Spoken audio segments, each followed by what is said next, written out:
Sorry for what? Our daddy taught us not to be ashamed of our... So, you guys really like deer now, huh? It feels like I'm a little late to deer season. Then again, running a little late on this channel has become a normal thing for me at this point. But I'm here, regardless, and I wanted to talk about the anime that took the world by storm. Shikanoko Nokonoko Koshitantan. Or if you want to save yourself from the PTSD from the dance, you can just call it My Deer Friend Noko-Tan. Created by Osho, which was then animated by Wit Studio, this anime has become such a virtual sensation that it was virtually impossible for me to avoid it for the past few months. And it got so insane that somehow one of the craziest romances I may have ever seen, a sequel to one of the biggest anime of the year, and one of the biggest properties in the world receiving an anime adaptation by the same studio, somehow, this silly little deer anime was the most anticipated anime of the season. Which is a credit to the producers and advertising, Twin Engine especially. But it also helps that the director, Masahiko Ota, has been around the block with similar cute girl anime with weird premises for a fair bit now. Shows such as Onipan, yes that is the Demon Panty show for those wondering, as well as Gabriel Dropout, Umaru-chan, Love Live, Yuri Yuri. These kinds of shows have been his forte, so it was almost a match made in heaven. Made in heaven! Made in heaven! Made in heaven! Shut up! Bitch! For those wondering about Osho, while this is her first anime adaptation, she is quite well known for being the designer and mama for Soahoshi Kawame of Nishishanji and Amane Kanada of Hololive, both of whom are very well known in the VTubing sphere. Shikanoko starts not with a deal, but with a Koshi-Tan, a former delinquent who wants to change to be an honor student. Everything has to be perfect for her, and she has to be studious, good-hearted, well-meaning, and well-liked at all times. However, that's going to be a little bit harder after she stumbles upon a deal girl doing her best Persona 4 impression. But this is not Saki Konishi, this is Shikanoko Noko. Also, every character I'm going to be talking about is going to be called by their deified nickname that Noko-Tan gives them, before I get bored and forget. Anyways, while Noko-Tan is a weird outcast in Koshi-Tan's eyes, she is shocked to see that everyone is accepting of Noko-Tan despite her deal or not so deal type qualities. I actually had a prediction that this show would be like gaslighting Koshi-Tan, and everyone around her would not know she was a deal, but the fact everyone knows is actually a lot funnier to me. Due to circumstances, Koshi-Tan and Noko-Tan found the deal club. Antics ensue. Other club members get introduced, such as Koshi-Tan's younger sister, Koshi-An, aka Anko, and Bashame, who I don't think has a deified nickname looking back on it. Reviewing comedy anime is hard. Ignore the sudden transition into a more serious vibe, we are still talking about an anime about a deal. Comedy in general is hard to review, but anime in particular is harder than most, I would say. I'm not one of those pretentious assholes who point their glasses up and say some dumb shit like, "This anime isn't a refined comedy with proper jokes, therefore it's bad and you're stupid for liking it." I understand as much as anyone how stupid modern comedy anime is. And for the most part,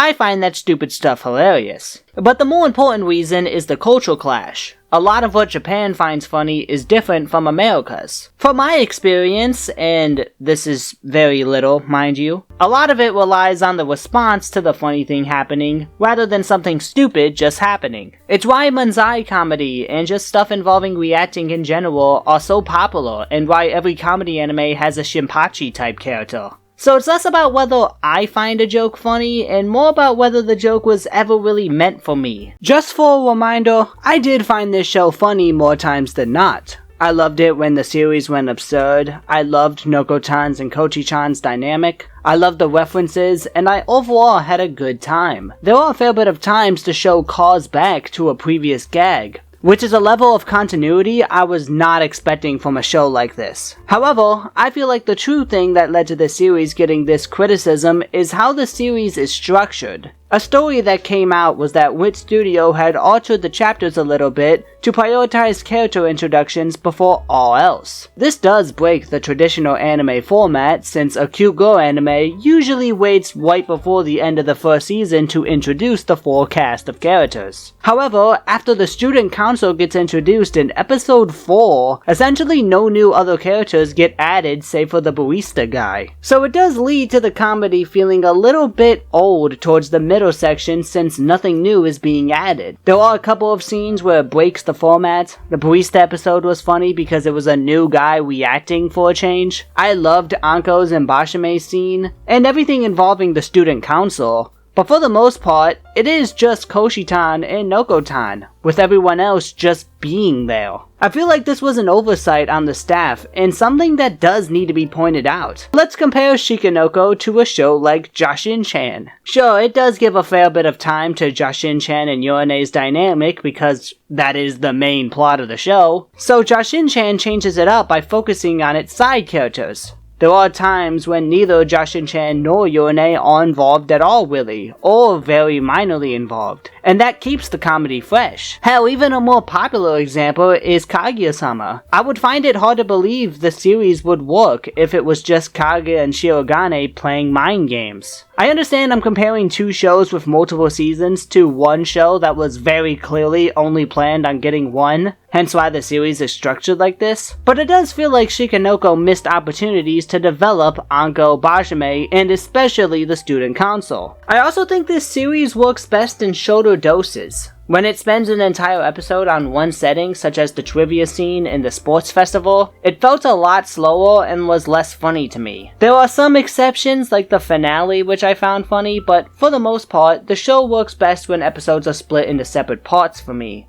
I actually feel like this show would have worked a lot better as a short anime. Despite these critiques, I still believe Shikanoko's story is a lot of fun. Noko was consistently hilarious, the banter between the characters was a lot of fun, and I feel like the show was absurd enough. Honestly, I feel like a big reason as to why there's this disappointment surrounding the series isn't due to the actual show being bad, but the insane amount of hype that was surrounding it. Not saying I didn't like the promotion for this series, I thought it was a lot of fun, and it definitely worked in getting the series a lot of attention. But I can't say this was entirely a good thing. A lot of attention brings expectations, and I think the ads oversold just how absurd the anime is. Don't get me wrong, the anime is nuts, but it's also not Pop Team Epic insane, which I think was somehow the expectation. Despite this, I still do believe Shikanoko is a show worth watching if you like these kinds of anime. It works as a show you can turn your brain off to and watch with relative ease.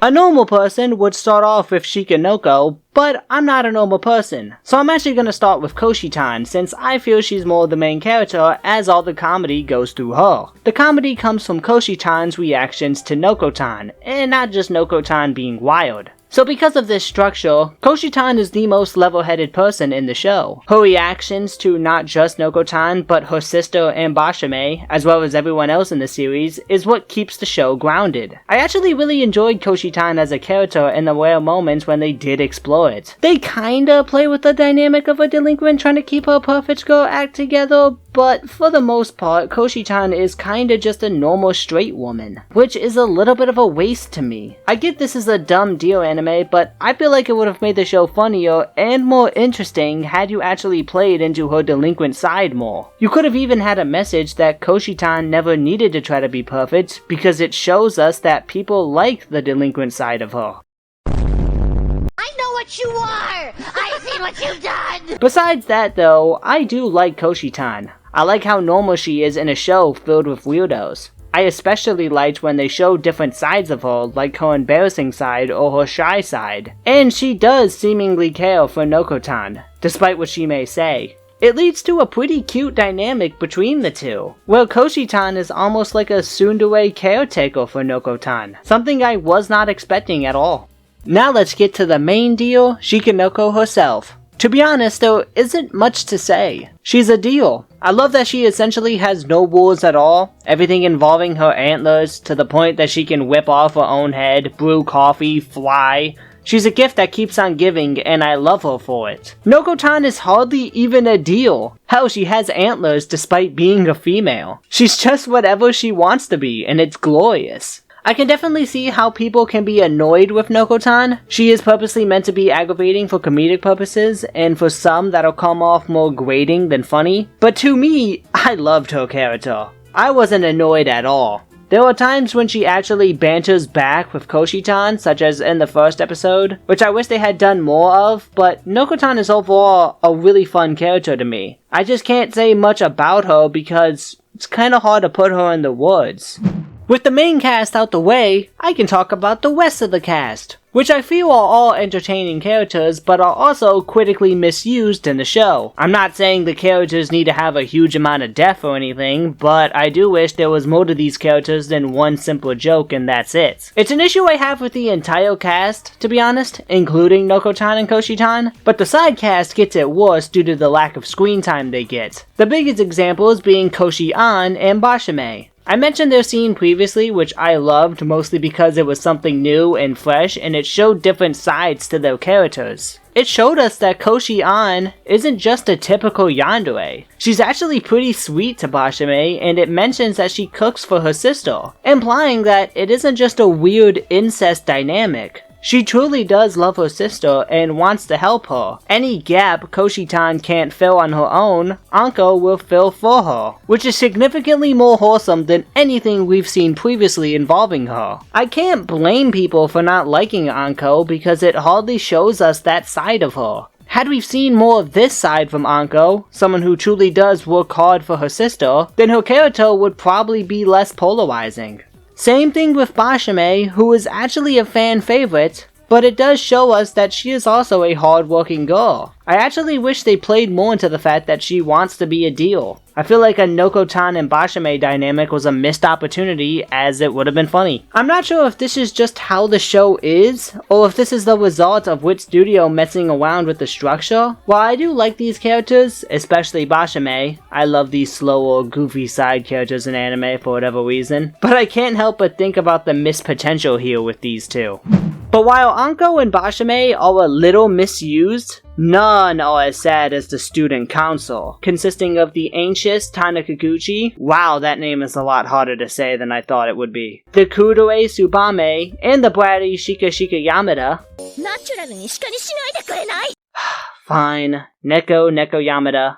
I love the student council. I think their dynamic as a group with the kudere who's secretly a deal fanatic, the socially anxious one who gets to extreme lengths the minute something goes wrong, and the brat who thinks they're all powerful but is a child at heart is a lot of fun, especially when you include members of the Deal Club. But once again, I feel like they needed more time to truly shine. Outside of their introduction episode, they don't really explore much with situations involving the members individually. Honestly, an entertaining segment was Tanakaguchi with Koshi-Tan being trapped in a cliche romance plot. It wasn't anything special, but it was a new dynamic, and it worked for me. Tsubame being a massive Noko-Tan fan underneath her kudere self is also a hilarious dynamic that I would not have complained at all if it was more involved in the show. But while I do love these two characters, I feel like Neko is the true standout of the group. Neko is an absolute joy because she tries to be this powerful manipulator type, but she is still a child at heart, who gets sidetracked from her mischievous purposes all the time. You honestly could have had episodes with just them, or at least half of an episode,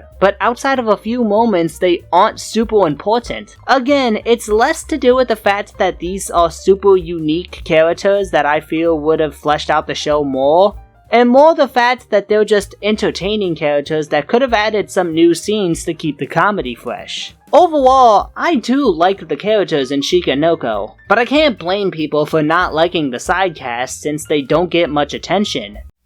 Probably the best thing about this show as a whole is the production, the voice acting, the music, and of course the animation and art, which for the most part is well done. The animation is pretty normal, but there are some smooth looking pan shots and some fluid moving shots that Wit Studio is kinda known for. I was shocked Wit didn't go for a more eccentric and absurdist animation style considering the nature of the show itself. But over time, I did feel like the normal look of the show really makes the absurdity when it does go that route a lot more memorable, such as the door walk-in scene or the deal hunting part. And Wit Studio is such a talented studio that it doesn't feel out of place, just a natural transition to whatever silly thing they're going to do next. I also really liked the deal. I like the fact that the CGI is meant to look out of place, but they're also detailed enough so you can understand what they're doing, such as when they're worried when Noko-Tan is bleeding out. At first I thought the deals wouldn't be acknowledged by the other characters in the show, but they actually are. They look so out of this world, but most of the characters just accept them as a normal part of their world, oddly just like Noko-Tan herself. And I really like that. The only time I felt the animation wasn't up to par was with the weird montage break during the Sports Fest episode. I understand why it was there. You need to make the sports festival feel like a whole day. The sudden abruptness mixed with the poor use of the OP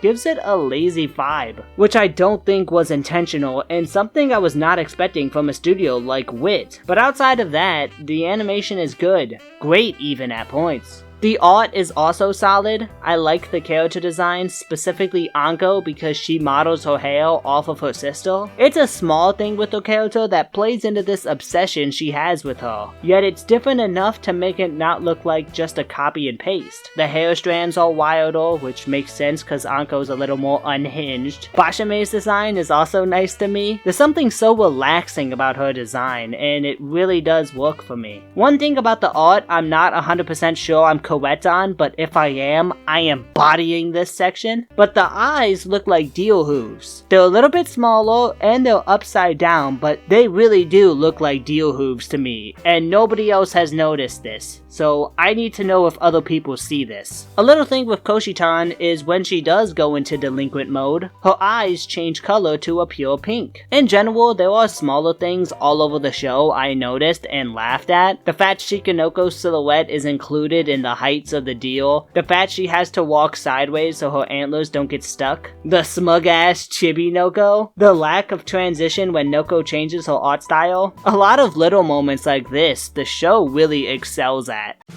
This is going to sound weird, but the sound is one of the best things about the show to me. As mentioned before, Shikanoko does a lot of small things that are very funny and makes me rewind the anime just to hear them again. To start, I really loved when the series had original songs. Both the Deal Cracker one and the Waki-esque one for the finale were both fun and creative. I also really liked the Shika background tracks. That's how I'm going to call them. The Shika transition one was good, and I find myself saying that at completely random times in my life now. There's this heaven sounding one that always made me laugh, but I especially love the Tiki sounding one.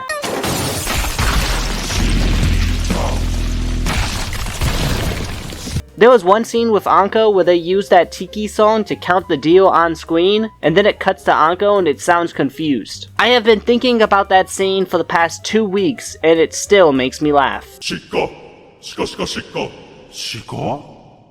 Do I actually have brain damage? The sound effects when Noko-Tan is getting petted is really funny to me.